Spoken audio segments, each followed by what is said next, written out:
tầm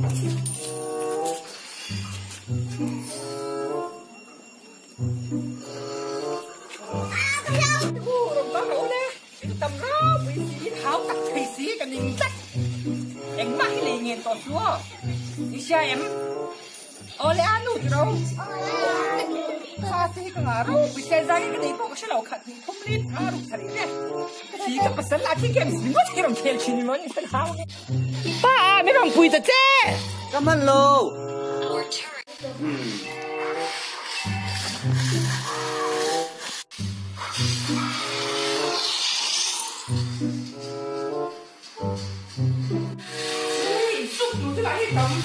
phah你都幾杯啫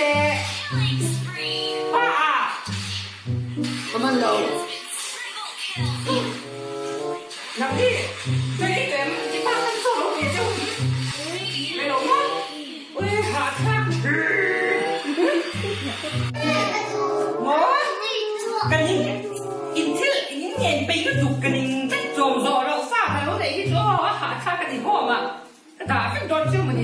你所以咁。ส่วนเลยไปจอดจนปุ๋ยไปเที่ยวที่ปีสิตระกาวจะกันที่ป่าอะไรที่เด็กที่เทเลยไหมป้านางที่มีป้าอะไรเหลี่ยมนะลุงตุ่มเบี้ยอังเสียหมอก็เป็นดูเสียไหมนางนี่พ่อค่ะหมอเราบ้างหมอเราแต่ไม่เหนียวมันยาวโอ้จับต้น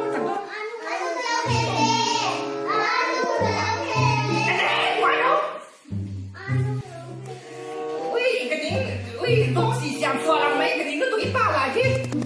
呢邊啲khel咧，識得讀家巴啊，bằng巴換啊，嗰啲打考bằng這些麼？麼？即係一般嚟分流嗰所導者bằng巴換啊，嗰啲打考bằng這。喂，我做緊，即係你去門店傳出嚟會發啲字，你做緊就同咗喺度傳咁多呢，買到傳啲乜佬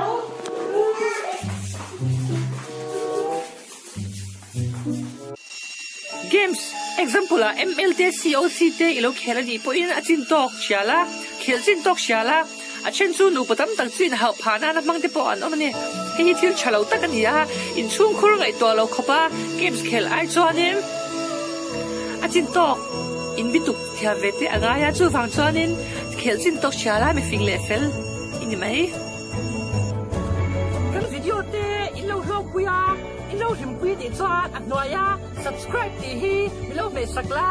chuanin ilo like chinanga ilo share chin bok to nya kan lo viawang